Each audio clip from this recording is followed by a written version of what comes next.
नमस्कार दोस्तों, स्वागत है आप सभी का आपके अपने YouTube परिवार RS स्टडी ट्रिक परिवार में। और जैसा कि आप थंबनेल में देख रहे हो और आप सभी को ज्ञात है कि हम लेकर आए हैं हेराल्ड पुस्तक के पूरे 50 अभ्यास पेपर सेट, जिसमें से आज हम करेंगे 20वें पेपर के पूरे 50 क्वेश्चन, जिसमें सामान्य ज्ञान, सामान्य विज्ञान, गणित और रीजनिंग सहित पूरे 50% दिए गए हैं। और यदि आपकी प्रतियोगी परीक्षाओं में तैयारी अच्छी है तो इन 50 में से कम 40 के जवाब आपको पहले से ही करने होंगे। और अंत में कमेंट बॉक्स में कमेंट करके ज़रूर बताना होगा कि 50 में से आप कितने सही कर पाए। साथ ही इन सभी वीडियो की PDF फाइल तथा अनेक प्रकार के नोट्स यदि आप प्राप्त करना चाहते हो तो आज ही हमारे टेलीग्राम चैनल को ज्वाइन कर लीजिए, जिसका लिंक नीचे डिस्क्रिप्शन में दिया गया है। और हमारे चैनल को सब्सक्राइब कर नोटिफिकेशन बेल को ऑन कर लीजिए ताकि आने वाले वीडियो की पल पल की अपडेट आप तक पहुंचती रहे। तो चलते हैं पहले क्वेश्चन की ओर। पहला क्वेश्चन जीके का आपकी स्क्रीन पर दिया गया है। तो देखिए, यहाँ पे पहले पार्ट में हम जीके का अध्ययन करेंगे, जिसमें 15 क्वेश्चन दिए गए हैं। तो पहला क्वेश्चन आपकी स्क्रीन पर दिया गया है कि अंत्योदय धारणा के प्रवर्तक कौन थे? महात्मा गांधी, विनोबा भावे, श्री अरविंद या जयप्रकाश नारायण? तो अंत्योदय धारणा के प्रवर्तक कौन थे? यहाँ पे ऑप्शन नंबर डी राइट होगा, जयप्रकाश नारायण थे। नेक्स्ट दिया गया है कि खजुराहो के मंदिरों का संबंध निम्न में से किससे है? तो खजुराहो के मंदिरों का निर्माण किन शासकों द्वारा किया गया? तो चंदेल वंश के शासकों द्वारा किया गया। और यह हिंदू धर्म से संबंधित भी है और जैन धर्म से संबंधित भी है। तो यहाँ पे ऑप्शन नंबर डी राइट हो जाएगा, 2 और 3 दोनों सही होंगे। सत्यार्थ प्रकाश के रचयिता कौन है? स्वामी दयानंद, श्री ऋषि अरविंद, नीरद सिंह चौधरी या इनमें से कोई नहीं? तो सत्यार्थ प्रकाश की रचना किन्होंने की थी? जिन्होंने नारा दिया था कि वेदों की ओर लौटो। सत्यार्थ प्रकाश की रचना स्वामी दयानंद सरस्वती जी ने की थी। स्वामी दयानंद सरस्वती जी ने ही 1875 में, कब? 1875 में मुंबई में आर्य समाज की स्थापना की थी। राज्यसभा का पदेन अध्यक्ष कौन होता है? राष्ट्रपति, उपराष्ट्रपति, प्रधानमंत्री या विरोधी दल का नेता? तो कौन होता है पदेन सभापति राज्यसभा का? यहाँ पे आपका ऑप्शन नंबर बी राइट होगा, उपराष्ट्रपति होता है। विपक्ष का नेता तो कौन होता है? विपक्ष का नेता तो आपके लोक लेखा समिति का अध्यक्ष होता है। आना सागर झील स्थित है, कहाँ स्थित है? आना सागर झील राजस्थान के अजमेर में स्थित है। और किन शासकों द्वारा बनवाई गई? तो चौहान वंश के शासक अर्णोराज चौहान द्वारा बनवाई गई थी। नेक्स्ट क्वेश्चन है, भारतीय होने पर गर्व महसूस करे, गर्व से दावा करे कि मैं भारतीय हूँ, प्रत्येक भारतीय मेरा भाई है। यह कथन किन्होंने कहा था? तो यह कथन आपके स्वामी विवेकानंद ने कहा था, जिन्होंने 1893 के शिकागो धर्म सम्मेलन में भाषण दिया था। नेक्स्ट दिया गया है कि जय हिंद नारे की शुरुआत किसने की थी? महात्मा गांधी, भगत सिंह, जवाहरलाल नेहरू या सुभाष चंद्र बोस? तो जय हिंद का नारा, दिल्ली चलो तुम मुझे खून दो मैं तुम्हें आज़ादी दूंगा, ये नारे किसके थे? ये सुभाष चंद्र बोस के थे। ऑप्शन नंबर डी राइट होगा यहाँ पे। किसने कहा कि बंगाल की एकता एक शक्ति है, बंगाल विभाजन से कई भिन्न राहें दम तोड़ देगी? तो जिन्होंने बंगाल का विभाजन करवाया था उसी ने ये बात कही थी। किसने करवाया था? 1905 में बंगाल विभाजन आपके लॉर्ड कर्जन ने करवाया था। ऑप्शन नंबर बी राइट होगा यहाँ पे। क्रिप्स मिशन भारत कब आया था? 1927, 1939, 1942 या 1946? तो क्रिप्स मिशन भारत कब आया था? 1942 में आया था। ऑप्शन नंबर सी राइट होगा। 1927 में तो साइमन कमीशन का गठन हुआ था ब्रिटेन में। तो भारत कब आया था साइमन कमीशन? फरवरी 1928 में भारत आया था। नेक्स्ट, प्रस्तावना के अनुसार भारत की सही नामावली है? तो प्रस्तावना के अनुसार भारत की नामावली, प्रस्तावना आपको याद होनी चाहिए। प्रस्तावना में क्या लिखा गया है कि हम भारत के लोग भारत को संपूर्ण प्रभुत्व संपन्न, समाजवादी, पंथ निरपेक्ष और लोकतंत्रात्मक गणराज्य बनाने के लिए। तो सर्वप्रथम कौन सा आएगा? संपूर्ण प्रभुत्व संपन्न, तो प्रभु सत्ता संपन्न आएगा। उसके बाद में समाजवाद आएगा, फिर धर्मनिरपेक्ष आएगा और फिर लोकतांत्रिक गणतंत्र आएगा। ऑप्शन नंबर सी राइट होगा यहाँ पे। नेक्स्ट दिया गया है कि निम्न में से कौन सा विधेयक सबसे पहले राज्यसभा में पेश नहीं किया जा सकता? तो आपका वित्त विधेयक हमेशा लोकसभा में ही पेश होगा, सर्वप्रथम राज्यसभा में कभी नहीं होगा। ऑप्शन नंबर ए राइट होगा यहाँ पे। नेक्स्ट दिया गया है कि निम्न में से किस सिख गुरु ने शाहजहां के खिलाफ जाते हुए 17वीं शताब्दी में अमृतसर के निकट संग्राम में शाही सेना को परास्त किया। तो शाही सेना को किस सिख गुरु ने परास्त किया था? 17वीं शताब्दी में गुरु हरगोविंद ने परास्त किया था। और गुरु हरगोविंद सिंह सिखों के किस नंबर के गुरु थे? तो ये 6वें नंबर के गुरु थे। तो प्रथम कौन थे? प्रथम नानक देव थे, जो सिख धर्म के संस्थापक भी थे। और अंतिम आपके गुरु गोविंद सिंह जी थे, जिन्होंने खालसा पंथ की स्थापना की थी। निम्न में से कौन सा नाम मुगल काल के दौरान संगीत के जुड़ाव के कारण लोकप्रिय हुआ? फैजी, अबुल फजल, बाज बहादुर या अब्दुल रहीम खान ने खाना। तो कौन सा संगीत कारण लोकप्रिय हुआ था? तो आपका बाज बहादुर प्रसिद्ध हुआ था। ऑप्शन नंबर सी राइट होगा यहाँ पे। निम्न में से भारत में सबसे पुराना सार्वजनिक क्षेत्र का बैंक कौन सा है? तो सबसे पुराना इन सभी में से देखें तो कौन सा होगा? आपका पीएनबी बैंक होगा, जिसे हम पंजाब नेशनल बैंक कहते हैं। ऑप्शन नंबर बी राइट होगा। विश्व में पहली रेलगाड़ी कब चली? भारत में पहली की बात करें तो कब चली? 1853 में। कब चली थी? 1853 में भारत में चली थी। किसके समय में चली थी? तो आपके लॉर्ड डलहौजी के समय में मुंबई से ठाणे के बीच में चली थी। परंतु दुनिया में बात करें तो विश्व में 1825 में पहली रेलगाड़ी चली थी। ऑप्शन नंबर बी राइट होगा। तो ये थे जीके के 15 most important question. Next part में हम करेंगे साइंस के मोस्ट इंपॉर्टेंट क्वेश्चन। विज्ञान का पहला प्रश्न आपकी स्क्रीन पर दिया गया है कि केल्विन पैमाने पर मानव शरीर का सामान्य तापमान क्या होता है? सेल्सियस पैमाने पे होता है 37 डिग्री सेल्सियस, फ़ारेनहाइट पे 98.6 डिग्री फ़ारेनहाइट। परंतु केल्विन पर कितना होगा? केल्विन पर होगा आपका 310.15 degree kelvin. Option number D right होगा यहाँ पे। नेक्स्ट दिया गया है कि निम्न में से मानव शरीर की कौन सी ग्रंथि एडमस एप्पल के नाम से परिचित है? तो एडमस एप्पल के नाम से किस ग्रंथि को जाना जाता है? ऑप्शन नंबर डी राइट होगा। थाइमस ग्रंथि को जाना जाता है। उत्तल लेंस का उपयोग किसके सुधार के लिए किया जाता है? तो उत्तल लेंस का उपयोग हमेशा दूर दृष्टि दोष के लिए किया जाता है। तो निकट दृष्टि दोष के लिए किसका किया जाता है? अवतल लेंस का किया जाता है। तो यहाँ पे ऑप्शन नंबर कौन सा राइट हो जाएगा? डी राइट हो जाएगा। मानव शरीर में पसलियों की संख्या कितनी होती है? पसलियों की संख्या होती है 12 जोड़ी, अर्थात हम कुल कह सकते हैं कितनी हो जाएगी? 24 हो जाएगी। ऑप्शन नंबर डी राइट हो जाएगा। विद्युत अपघटन के नियमों को किसने प्रस्तुत किया था? किसने प्रस्तुत किया था? स्नेल, डाल्टन, फेराडे या केपलर? तो विद्युत अपघटन के नियमों को आपके फेराडे ने प्रस्तुत किया था। ऑप्शन नंबर सी राइट होगा यहाँ पे। पशुओं और पौधों का उनके परिवेश के साथ उनके संबंध के अध्ययन को क्या कहा जाता है? तो पौधों के परिवेश और उनके संबंध के अध्ययन को कहते हैं हम इकोलॉजी। क्या कहेंगे? इकोलॉजी कहेंगे। ऑप्शन नंबर ए राइट होगा। प्रकाश संश्लेषण में क्या होता है? प्रकाश संश्लेषण में आपका कार्बन डाइऑक्साइड का अपचयन होता है। इसके अलावा जल का ऑक्सीकरण होता है और जो आपकी ऑक्सीजन होती है वो मुक्त होती है। तो कौन सा राइट हो जाएगा यहाँ पे? ऑप्शन नंबर डी राइट हो जाएगा। CO2 का अपचयन, H2O का ऑक्सीकरण एवं O2 निर्मुक्त होता है। लोहे में जंग लगना क्या कहलाता है? ऑक्सीकरण कहलाता है। और यह लोहे को जंग से बचाने के लिए किसकी परत चढ़ाई जाती है? जिंक की परत चढ़ाई जाती है, जस्ते की परत चढ़ाई जाती है। और उस परत चढ़ाने की प्रक्रिया को हम क्या कहते हैं? यशद लेपन कहते हैं। यहाँ पे ऑप्शन नंबर ए राइट हो जाएगा। सोडियम वाष्प लैंप को इनमें से किस कारण से ताप दीप्त लैंप की तुलना में प्राथमिकता दी जाती है? कौन सा कारण हो सकता है? वोल्टेज के उतार चढ़ाव के प्रति ज़्यादा सहनशीलता, या प्रदीप्ति की उच्चतर तीव्रता, आसानी से लगाया जाना, या इनमें से कोई नहीं?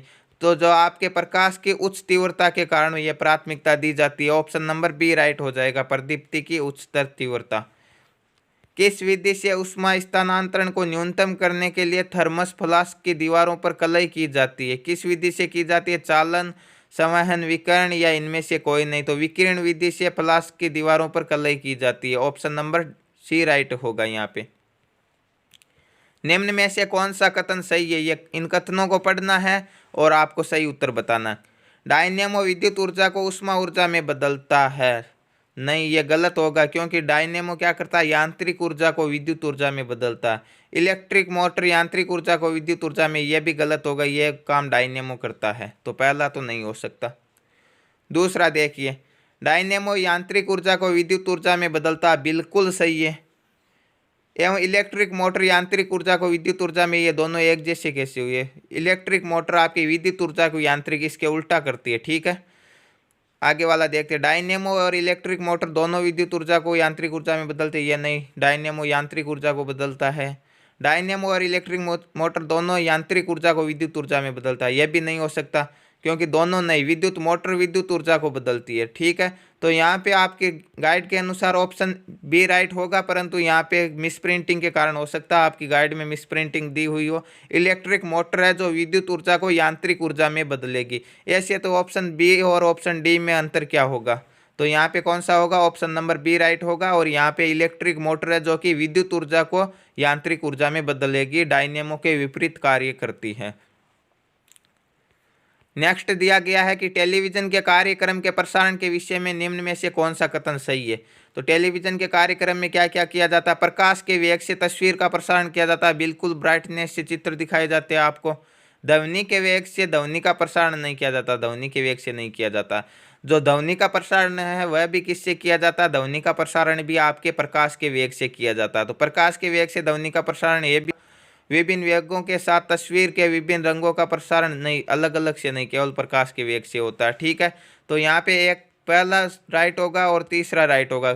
आगे कुछ ऑप्शन दिए हुए हैं, तो ऑप्शन नंबर कौन सा होगा? पहला और तीसरा, ऑप्शन नंबर ए राइट हो जाएगा।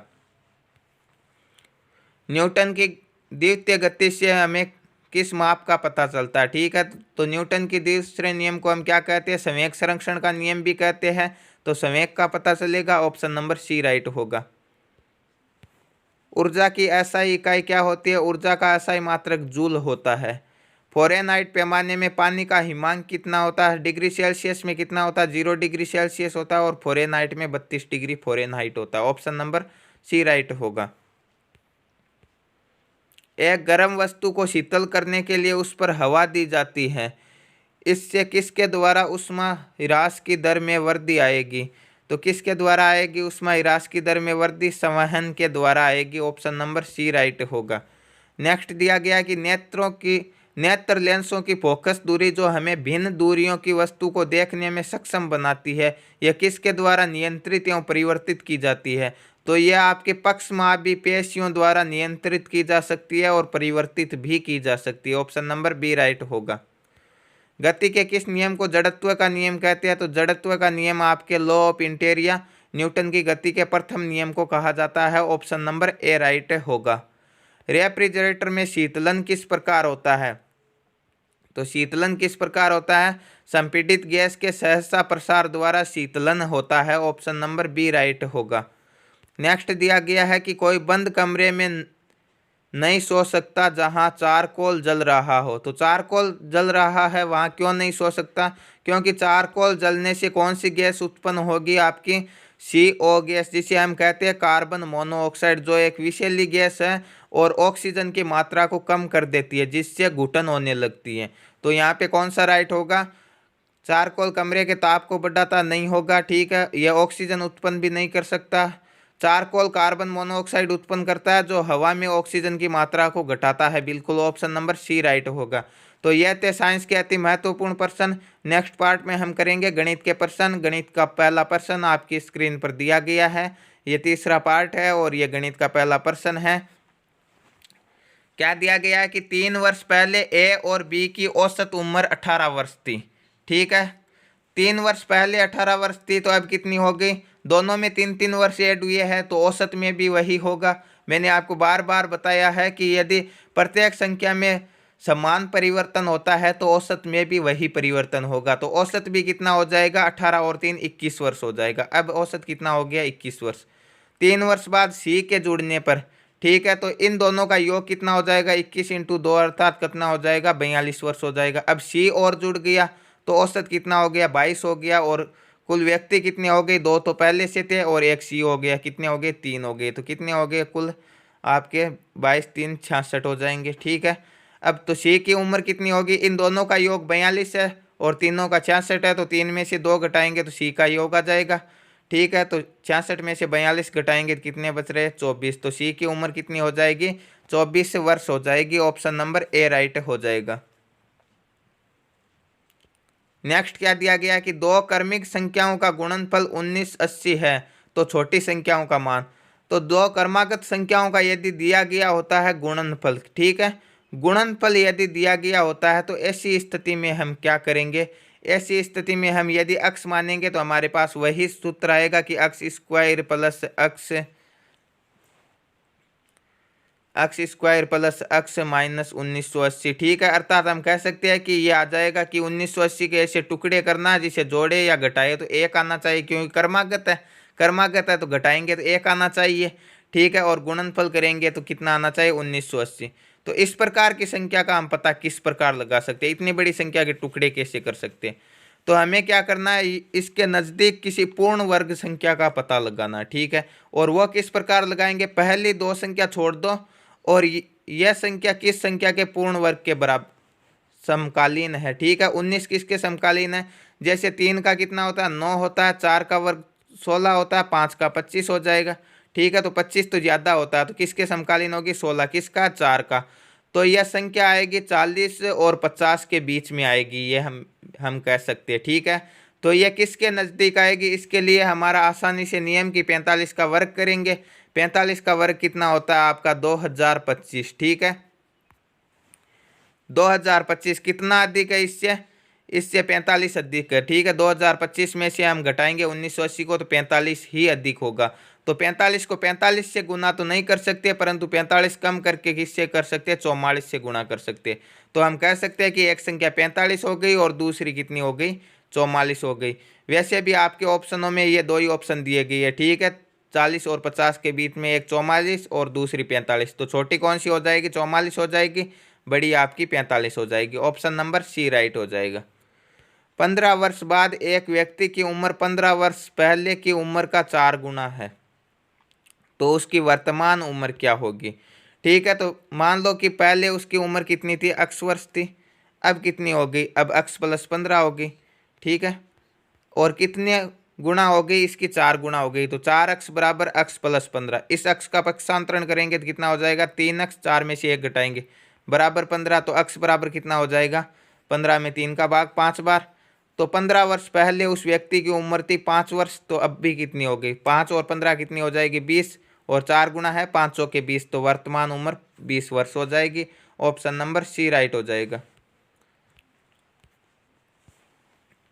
एक व्यक्ति 5% की हानि पर अपना टाइपराइटर बेच देता है। ठीक है, यदि उसे 80 रुपये अधिक में बेचना होता तो 5% का लाभ होता, तो टाइपराइटर का क्रय मूल्य क्या होगा। देखिए 5% हानि मतलब वो 95 रुपये में बेचता है। ठीक है, 95% में, क्रय मूल्य हमेशा 100% होता है, 95% में बेचता है। और 5% का लाभ मतलब कितने में बेचेगा वो, 105 में। कितने अधिक में बेचेगा, 10% अधिक में बेचेगा। और यहाँ पे क्या बोल रहा है कि 80 रुपये अधिक में बेचेगा, तो ये 10% किसके बराबर है, 80 रुपये के बराबर है, तो 100% किसके बराबर होगा, गुणा 100, 0 से 0, 8 को 100 से गुणा करेंगे तो कितना हो जाएगा, 800 रुपये क्रय मूल्य है उसका। ऑप्शन नंबर डी राइट होगा यहाँ पे।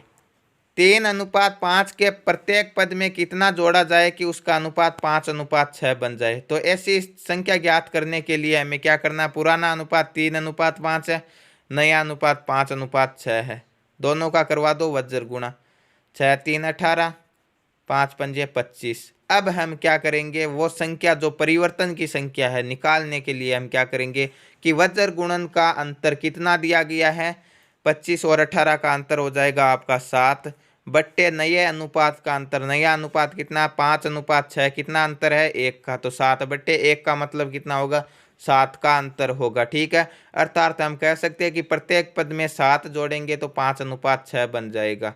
ऑप्शन नंबर बी राइट हो जाएगा यहाँ पे।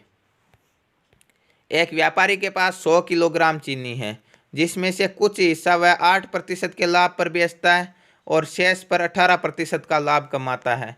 उसे कुल विक्रय पर 14% का लाभ होता है, तो 8% पर बेचा गया परिणाम क्या होगा। तो देखिए वह एक हिस्सा कितने पे बेचता है, 8% पे, एक बेचेगा 18% पे। ठीक है, और दोनों का औसत रूप से हम कह सकते हैं कि दोनों को मिलाकर कितने में बेचेगा, 14% लाभ पे। तो अब ये इनका अंतर कितना आ जाएगा, इनका अंतर यहाँ पे लिख दो, कितना हो जाएगा 6 का, इसका अंतर यहाँ पे लिख दो, कितने का हो जाएगा 4 का। तो नया अनुपात आ जाएगा इनका 4:6। अब ये बोल रहा है कि 8% पर, यानी इसका ये वाला कितना होगा, तो कुल अनुपातों का योग कितना हो जाएगा, 6 और 4 10, ऊपर लिख देंगे 4 और गुणा किससे करेंगे, कुल संख्या कितनी दी गई है 1000 किलोग्राम गुणा 1000। ठीक है, 0 से 0 काट देंगे, 4 को 100 से गुणा करेंगे तो कितना हो जाएगा, 400 किलोग्राम को वह 8% लाभ पर बेचेगा। ऑप्शन नंबर ए राइट हो जाएगा।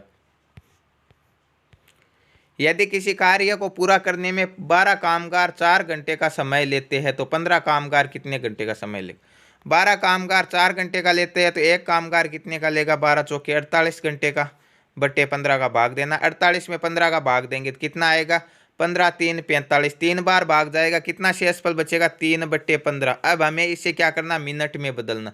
मिनट में बदलने के लिए हम घंटे को 60 से गुणा करते हैं, क्योंकि एक घंटे में 60 मिनट होती है।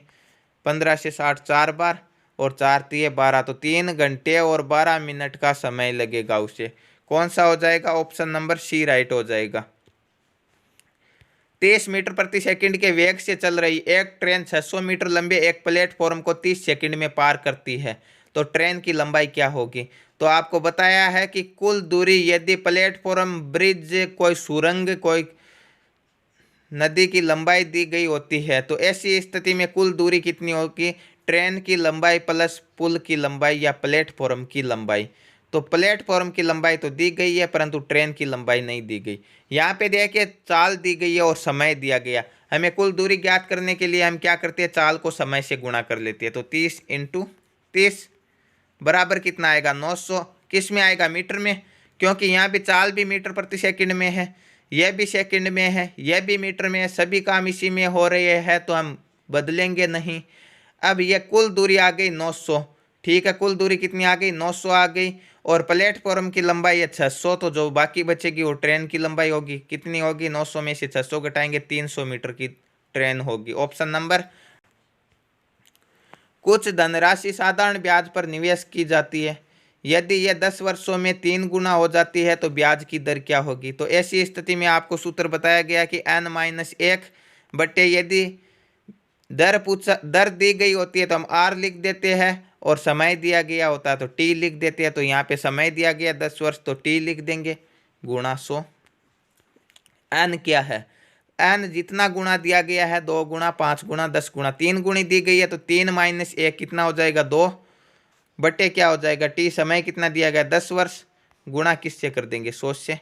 0 से 0, 10 को 2 से गुणा करेंगे तो कितना हो जाएगा, 20% हो जाएगी। ऑप्शन नंबर ब्याज की दर कितनी हो जाएगी, बी राइट हो जाएगा, 20% हो जाएगी।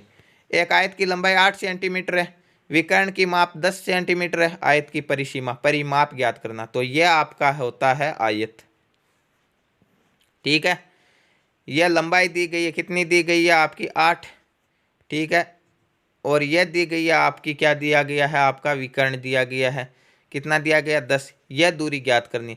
तो यह एक समकोण त्रिभुज बन रहा है इतना, और ये सामने वाली भुजा कर्ण है। तो ये कर्ण का स्क्वायर हमने पढ़ा है कि कर्ण का स्क्वायर बराबर क्या होता है, आधार स्क्वायर प्लस लंब स्क्वायर।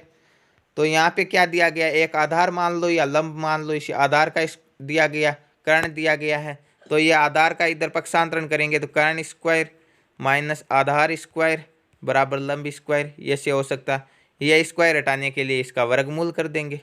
तो हम क्या करेंगे, कर्ण हो गया हमारे पास 10 का स्क्वायर माइनस आधार हो गया 8 का स्क्वायर, कर देंगे क्या, वर्गमूल। 10 का होता है 100, 8 का होता है 64, कर देंगे वर्गमूल, घटाएंगे तो कितना हो जाएगा 36, 36 का वर्गमूल कितना हो जाएगा 6। तो आयत की चौड़ाई कितनी आ जाएगी, 6 आ जाएगी। ठीक है, अब हम परिमाप ज्ञात कर लेंगे। आयत के परिमाप का सूत्र होता है, क्या होता है, 2 × लंबाई प्लस चौड़ाई। तो 2 × लंबाई 8, चौड़ाई 6, कितनी हो जाएगी, 8 और 6 14, 14 दूने कितनी हो जाएंगे 28। कौन सा ऑप्शन राइट हो जाएगा, ऑप्शन नंबर सी राइट हो जाएगा। एक वर्ग के विकर्ण को 2 गुना कर दिया जाए तो नए वर्ग का क्षेत्रफल 4 गुना हो जाएगा। किस प्रकार हो जाएगा, मैंने बताया था कि वर्ग का क्षेत्रफल होता है भुजा स्क्वायर, यदि विकर्ण दिया गया होता तो होता है विकर्ण स्क्वायर बट्टे 2। ठीक है, तो मान लो एक विकर्ण 2, एक वर्ग का विकर्ण है 2 सेंटीमीटर। ठीक है, तो इसका क्षेत्रफल क्या हो जाएगा, विकर्ण स्क्वायर बट्टे 2, 2 गुणा 2 बट्टे 2, कितना हो जाएगा, 2 से 2 कैंसिल, कितना हो जाएगा 2। अब मान लो इसे दुगुना करना विकर्ण को, 2 का कितना कर देना हमें 4, तो 4 गुणा 4/2 कितना हो जाएगा 2 बार, 4 दूने 8। अब कितने गुना हो गया 8, ये पहले 2 था अब 8 हो गया, तो 2 का भाग 8 में 4 बार, तो हो गया 4 गुना। ऑप्शन नंबर ए राइट हो जाएगा। एक धनराशि के चक्रीय ब्याज और साधारण ब्याज का अंतर 8% प्रतिवर्ष पर 2 वर्षों के लिए 768 रुपये है, तो धनराशि है। तो जब भी चक्रवर्ती ब्याज और साधारण ब्याज का अंतर 2 वर्षों के लिए दिया गया होता है, तो ऐसी स्थिति में आपको क्या करना है, ऐसी स्थिति में आपको लिखना है अंतर। ठीक है, क्या लिखना है, अंतर लिखना है। बट्टे भाग किसका देना है, भाग देना है दर स्क्वायर का। किसका देना है, दर का स्क्वायर करके उसका भाग देना है। गुणा किससे करना है, 100 के स्क्वायर से गुणा करना है। ठीक है, तो अब हम क्या करेंगे, अंतर कितना दिया गया है 768 दिया गया है, कहीं पर भी दिया गया हो, कितना भी दिया गया हो। ठीक है, दर कितनी दी गई 8, 8 का स्क्वायर कितना हो जाएगा 64, गुणा क्या करना है हमें 100 का स्क्वायर, 100 का स्क्वायर कितना हो जाएगा 10,000। अब भाग दे लो, 8 से काट लो, इसे कितने बार कटेगा, 8 से ये कटेगा आपका, 8 से ये कटेगा 9 8 72, 4 से एसफल बचेंगे, 8 उतारे कितने हो जाएंगे 6 8 48। ठीक है, 96 बार, और ये 8 से 8 बार, 8 का भाग 96 में कितनी बार जाएगा 12 बार। 12 को 10,000 से गुणा करेंगे तो कितना आ जाएगा 1,20,000 आ जाएगा। ठीक है, ऑप्शन नंबर कौन सा राइट हो जाएगा, ऑप्शन नंबर सी राइट हो जाएगा। नेक्स्ट, एक आयताकार मैदान की एक भुजा 8 मीटर है, इसका एक विकर्ण 17 मीटर। वही नियम कि एक भुजा दी गई है, विकर्ण दिया गया है, तो दूसरी भुजा हम ज्ञात कर लेंगे। किस प्रकार, कर्ण स्क्वायर माइनस आधार स्क्वायर का रूट अभी अभी निकाला था, तो 17 का स्क्वायर माइनस 8 का स्क्वायर बट्टे रूट कर देंगे। इसका 17 का स्क्वायर होता है 289, 8 का स्क्वायर होता है 64, घटाएंगे तो कितना हो जाएगा 225, और 225 का वर्गमूल क्या होगा 15 होगा, सभी को पता है।